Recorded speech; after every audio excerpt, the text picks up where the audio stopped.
Hi friends, இன்றைக்கி நம்ம வந்து ஒரு வித்தியாசமான பிரியாணி செய்ய போகிறோம். அது என்ன அப்படின்னா மண்டி பிரியாணி. அது ஒன்றும் இல்லைங்க, 1 பாட் பிரியாணி. சட்டியில் நம்ம வந்து பிரியாணி செய்ய போகிறோம். ஒரு டம் ஸ்டைல் தான் இது. ஸோ அதுக்கு வந்து மெயினாக வந்து ஒரு சட்டி தேவை. அது உங்களோட நீங்கள் பாத்திரம் என்ன மாதிரி பாத்திரம், நீங்கள் வந்து ரொம்ப வந்து குடிச்சலாக இல்லாமல் இந்த மாதிரி கொஞ்சம் அகலமான பாத்திரமாக இருந்தால் ரொம்ப சூப்பராக இருக்கும். ஸோ நான் இன்றைக்கி வந்து ஹாஃப் கேஜி ரைஸில் வந்து பண்ணி காமிக்க போகிறேன். 3/4 கிலோ கறி இருக்குது. இது வந்து மேரினேஷன் எப்படின்னா வீடியோ காமிச்சிட்றேன், இதுலேயே இருக்கும். ஸோ இதுக்கு குயிக்காக என்ன தேவை அப்படின்னா, ஒரு 5 ஆனியன் ஸ்லைஸ் பண்ணி வச்சுருக்கேன், ஒரு 3 டொமேட்டோ, ஒரு 4லேருந்து 5 சில்லி, நெய் ப்ளஸ் கடலெண்ணெய் எடுத்து வச்சுருக்கேன். இது வந்து யூஸ்டு கடலெண்ணெய். எப்பயுமே யூஸ்டு கடலெண்ணெயை நீங்கள் வந்து பிரியாணிக்கு யூஸ் பண்ணலாம். ஏன்னா கடலெண்ணெய் வந்து அந்த பச்சை வாடை அடிக்கும் போது நமக்கு வந்து பிரியாணியோட ஃப்ளேவர் மாறிடும். அப்படி இல்லைனா ஒன்றும் ப்ராப்ளம் இல்லை. பச்சை எண்ணெய் உங்ககிட்ட வந்து கடலெண்ணெய் இருந்ததுன்னா நீங்கள் ஊற்றிட்டு ஜஸ்ட்டு தண்ணி தெளித்து தட்டு போட்டு மூடிடுங்க. அப்போ கொஞ்சம் நேரத்தில் அதோட வாடை வந்து அடங்கிடும். இது வந்து ஒரு நல்ல டிப், அதை ஃபாலோ பண்ணுங்கள். அதுலேயே வந்து ஒரு 2 டேபிள் ஸ்பூன் நெய் விட்டுருக்கேன். ஸோ நம்ம ஆல்ரெடி மேரினேஷனில் வந்து சில்லி பவுடர்லாம் ஆட் பண்ணியிருக்கு. இது வந்து ரைஸ்க்காக ஒரு 1/2 ஸ்பூன் வந்து கரம் மசாலா, 1/2 ஸ்பூன் வந்து காஷ்மீரி சில்லி வச்சுருக்கேன். இது வந்து புதினா கொத்தமல்லி இருக்குது, ஒரு 1/2 லைம் இருக்குது.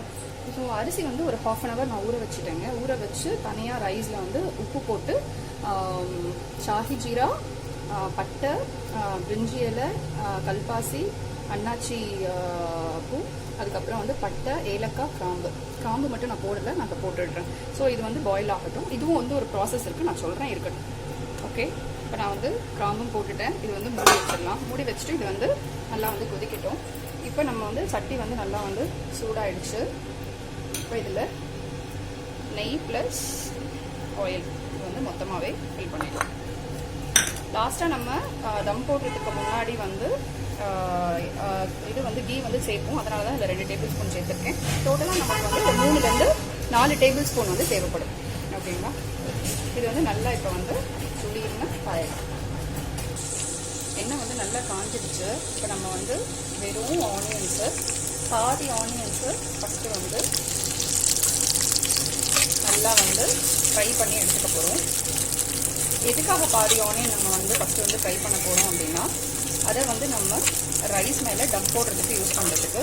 மீதி இருக்க ஆனியன் இது எல்லாமே நம்ம சிக்கனோட வந்து சேர்த்து வந்து குக் பண்ண போகிறோம். ஸோ இதை மட்டும் நம்ம ப்ளைனாக இந்த நெய்லையும் இந்த கடலெண்ணெய்லையும் நம்ம வந்து ஃப்ரை பண்ணும்போது ஒரு அரோமா கொடுக்குங்க. ட்ரஸ்ட் மீ, இது வந்து செம்ம டேஸ்ட் கொடுக்கும். ஸோ அதனால் இதை பண்ணிக்கோங்க. நிறைய பேர் என்ன பண்ணுவாங்க, இதை முன்னாடியே பொரிச்சு தனியாக வச்சுப்பாங்க. அதை விட இந்த மாதிரி பண்ணும்போது டேஸ்ட் வந்து இன்னுமே ரொம்ப நல்லா வரும். ட்ரை பண்ணி பாருங்கள்.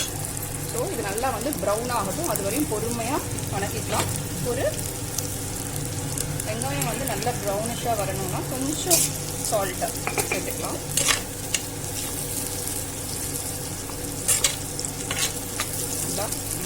இது வந்து என்னோட ஹபியுடைய ரொம்ப வந்து பிடிச்ச ஒரு பிரியாணி.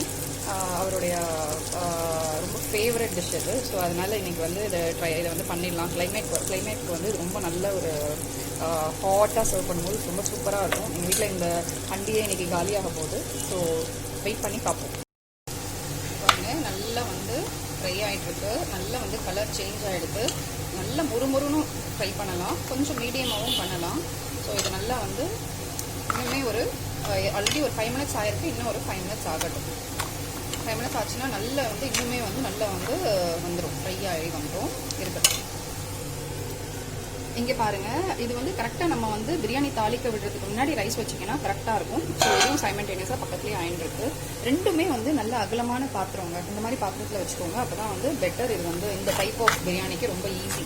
நல்லா அகலமாகவும் இருக்கணும். ஹைட் கம்மியாக இருந்தால் கூட பரவாயில்ல, நல்லா அகலமாக இருக்கிற பாத்திரமாக எடுத்துக்கோங்க. இப்போ பாருங்கள், நல்லா பொன்னிறமாக வந்துருச்சு. ஆனால் வந்து நான் கருக விடலை. ஏன்னா வந்து ஹைதராபாடி பிரியாணி மாதிரி இதை நம்ம கருக விடணும்னு அவசியம் இல்லை. இதுலேயே நான் என்ன பண்ணுறேன்னா கரம் மசாலா ஆட் பண்ணுறேன். இந்த ஆனியனில் அது வந்து கோட் ஆகணும், அதுக்காக தான். ஏன்னா சிக்கனில் நம்ம வந்து மேரினேட் பண்ணிட்டோம் இல்லையா? So chilli powder 1/2 spoon add பண்ணுறேன். ஸோ இது வந்து ஜஸ்ட் வந்து கோட் ஆனாலே போதும்.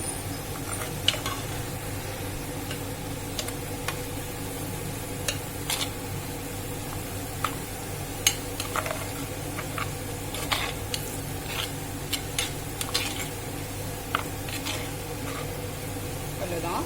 இப்போ இதை நம்ம வந்து அடுப்பை வந்து கொஞ்சம் வந்து சிம் பண்ணிவிட்டு இதை வந்து நம்ம எப்படி எடுத்துடலாம். இது பாருங்கள், தெரியும் உங்களுக்கு. ஃபுல்லாக கருகலை, ஆனால் நல்லா வந்து கோல்டன் ப்ரௌனாக ஆனியன் ஆகிருக்கு. இந்த மாதிரி நம்ம அதை ஃபுல்லாக எடுத்துட்டு அவ்வளோதான். நம்மளோட ஆனியன் வந்து ரெடி ஆகிடுச்சு. மசாலா நல்லா கோட் ஆகிருக்கு. இப்போ வந்து என்ன பண்ணலாம், புதினா ஆட் பண்ணிக்கலாம். கூடவே ஆல்ரெடி நம்ம சிக்கன்லேயும் ஆட் பண்ணியிருக்கோம். ஒரு 1.5 spoon ginger garlic paste add பண்ணிடலாம்.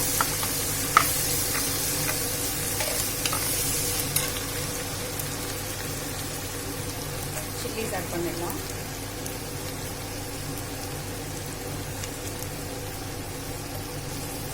ஒரு 2 மினிட்ஸ் நல்லா ஃப்ரை ஆகும். இப்போ பேலன்ஸ் இருக்க மொத்த ஆனியன்ஸும் ஆட் பண்ணிடலாம்.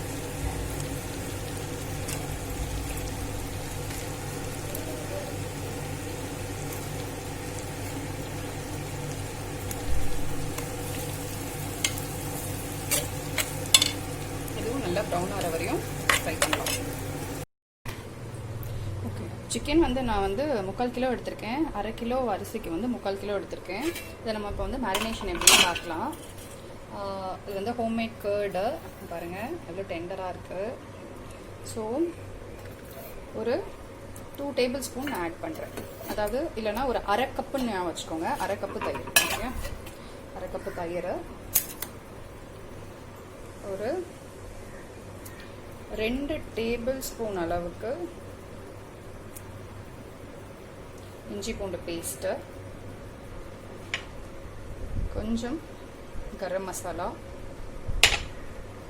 ஒரு 1/2 ஸ்பூன் வச்சுக்கலாம். 1/2 ஸ்பூன் கரம் மசாலா, கொஞ்சம் மஞ்சத்தூள். மஞ்சத்தூள் வந்து 1 டேபிள் ஸ்பூன் வந்து காஷ்மீரி சில்லி பவுடர் ஆட் பண்ணியிருக்கேன். இதில் வந்து ஒரு 1/4 அளவுக்கு வந்து சில்லி பவுடர் மிக்ஸ் ஆகிருக்கு, நார்மல் சில்லி பவுடர். ஸோ உங்கள்கிட்ட தனித்தனியாக இருந்தாலும் ஆட் பண்ணிக்கோங்க. காரம் கம்மியாக இருக்கிறதுனால நான் 1 ஸ்பூன் ஆட் பண்ணியிருக்கேன். நீங்கள் வந்து நார்மல் மிளகாத்தூள்னா 3/4 ஸ்பூன் ஆட் பண்ணிக்கோங்க போதும். இதுக்கு மட்டும் தேவையான அளவுக்கு உப்பு நம்ம அரிசியிலையும் சேர்ப்போம், மற்ற நம்ம ஆனியன் ஃப்ரை பண்ணும் போதும் சேர்க்க போகிறோம். ஸோ அதனால் இதுக்கு மட்டும் தேவையானது மட்டும் ஆட் பண்ணிக்கலாம். நான் வந்து இதில் வந்து புதினாவோ கொத்தமல்லியோ அப்புறம் வந்து ஃப்ரைட் ஆனியன்ஸ் எதுவுமே பண்ண போகிறதில்ல. ஏன்னா நான் ஆயிலில் அதை வணக்கிட்டு அதுக்கப்புறம் இதை நான் வந்து ஆட் பண்ணுவேன். இது வந்து வெறும் மேரினேஷன் ப்ராசஸ் தான். ஸோ இதில் வந்து அந்த இது இருந்தால் எடுத்துடலாம், விதையை மட்டும் எடுத்துடலாம். பாருங்கள், இதை வந்து நல்லா நம்ம மிக்ஸ் பண்ண போகிறோம். இதை மிக்ஸ் பண்ணி மினிமம் வந்து 1 ஹவர், மேக்ஸிமம் வந்து ஒரு 3 to 4 ஹவர்ஸ் கூட வைக்கலாம். ஒரு 3 ஹவர்ஸ் வச்சிங்கன்னா ரொம்ப நல்லா வந்து சூப்பராக அந்த தயிர் வந்து இதில் ஆட் பண்ணுறதுனால நல்லா வந்து சிக்கன் வந்து நமக்கு சாஃப்டாக பிரியாணியில் கிடைக்கும். ஸோ இதை நம்ம வந்து என்ன பண்ணலாம், அப்படியே வந்து ஃப்ரிட்ஜில் ஒரு 2 to 3 மணி நேரம் வைக்க போகிறோம். ஓகே, அப்படியே இருக்கட்டும், பார்க்கலாம்.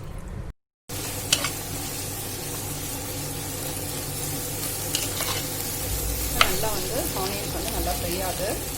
மீன்வைல் வந்து இங்கே பாருங்கள், ரைஸ் வந்து இப்போ தான் வந்து ஒரு 10 to 15% இப்போ தான் குக்காக ஸ்டார்ட் ஆகிருக்கு. ஓப்பன் பண்ணியே வச்சுருங்க, அது அப்படியே வந்து குக் ஆகட்டும். ஏன்னா நம்ம வந்து அதை வந்து ஒரு 2 லேயராக எடுக்க போகிறோம். அதனால் வந்து அது அப்படியே வந்து குக் ஆகட்டும், சிம்லேயே குக் ஆகட்டும்.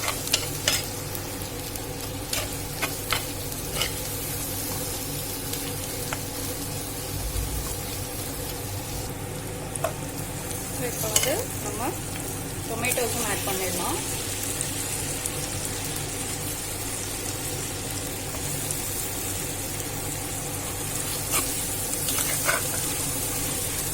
டொமேட்டோஸ் ஆட் பண்ணிவிட்டு கொஞ்சம் உப்பு மட்டும் கொஞ்சம் பார்த்து சேருங்க. ஏன்னா நம்ம எல்லாத்துலேயுமே தனித்தனியாக உப்பு சேர்த்துருக்கோம். ஸோ நல்லா வந்து மிக்ஸ் பண்ணிவிட்டு ஒரு தட்டு போட்டு ஒரு 2 நிமிஷம் மூடிடலாம். அப்படி மூடும் போது என்ன ஆகும், நல்லா வந்து குழஞ்சி வரும் தக்காளி. ஸோ இப்போ வந்து பிரியாணி பார்த்தீங்கன்னா தெரியும். இப்போ பாருங்கள், இது வந்து இப்போ வந்து ஒரு 50% வந்து குக் ஆகிருக்கு. இந்த டைமில் நம்ம என்ன பண்ண போகிறோம், பாதி ரைஸை வந்து எடுத்து தனியாக வச்சுக்க போகிறோம். மீதி பாதி ரைஸ் வந்து இன்னும் ஒரு 20% குக்காக நம்ம விட போகிறோம்.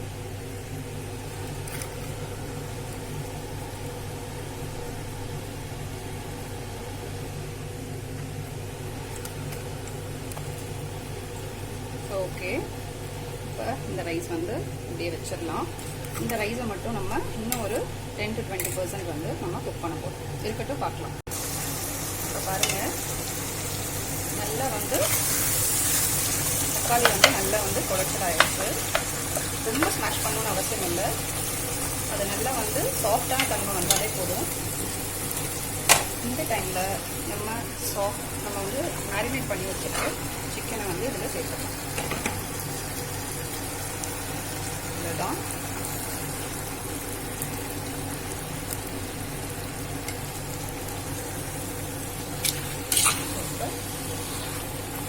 நல்லா மிக்ஸ் பண்ணிக்கலாம்.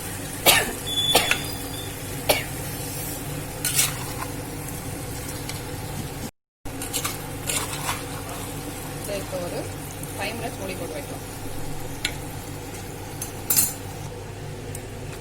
இப்போ பார்த்தீங்கன்னா தெரியும், இது வந்து அடுத்த ஸ்டேஜ் வந்து என்னென்னா, அப்போ வந்து 2 அரிசி உடைஞ்சது இல்லைங்களா. இப்போ பாருங்கள், நல்லாவே வந்து குழச்சலாம், கொஞ்சம் வந்து நல்லா வந்து சாதம் வந்து வெந்த மாதிரி இருக்கும். இப்போ 80% வெந்திருக்கு. ஸோ இது வந்து போகிறோம். இப்போ நம்ம இதை வந்து ஃபுல்லாக வந்து இப்படி வடிச்சிடலாம். இது வந்து 50% குக்குடு ரைஸ், இது வந்து 80% குக்குடு ரைஸ்.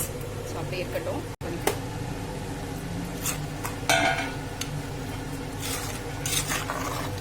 5 மினிட்ஸ் ஆயிடுச்சு. சிக்கன் வந்து ஹாஃப் குக் ஆயிருக்கு. இல்லை நம்ம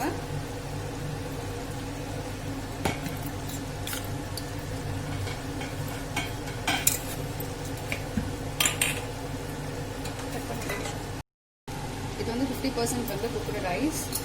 இது வந்து இப்போ நம்ம எண்ணெயில் வந்து ஆட் பண்ணிடலாம்.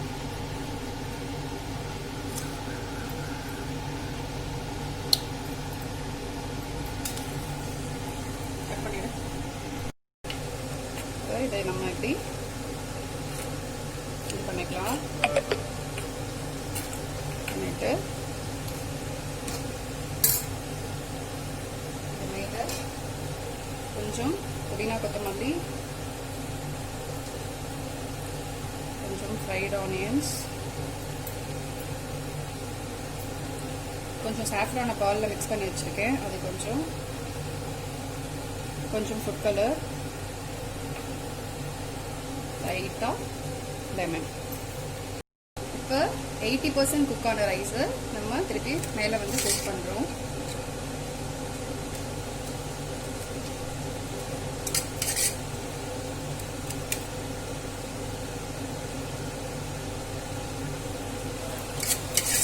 ஸோ குக் பண்ணிவிட்டு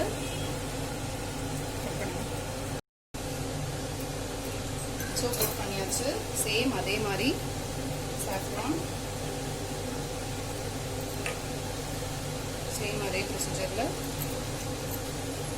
மீதி இருக்க மொத்த ஃப்ரைட் ஆனியன்ஸையும் இது மேலே கோட் பண்ணி போகிறோம். கொஞ்சம் லைம் வந்து தெரிஞ்சிக்கலாம். சீடு இருந்தால் எடுத்துருங்க. இப்போ இதை நம்ம அப்படியே வந்து தம் போட போகிறோம். தம் போடுறதுக்கு முன்னாடி இந்த மாதிரி ஒரு சப்பாத்தி மாவு வந்து இந்த மாதிரி நம்ம ஓரங்களில் காற்று போகாமல் இருக்கிறதுக்காக ஃபிட் பண்ணிட்டு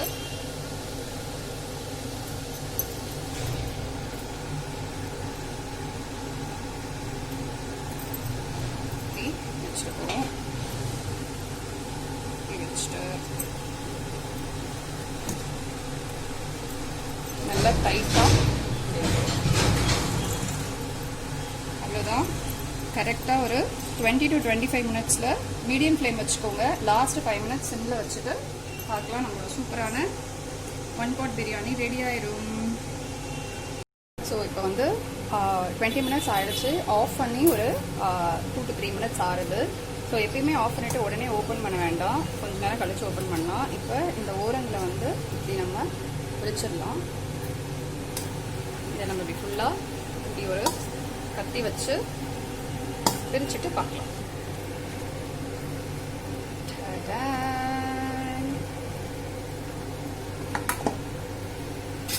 செம்ம எம்மியாக இருக்கும்.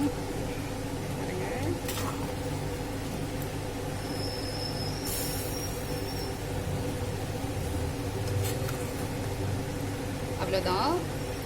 பாருங்க, சிக்கன் வந்து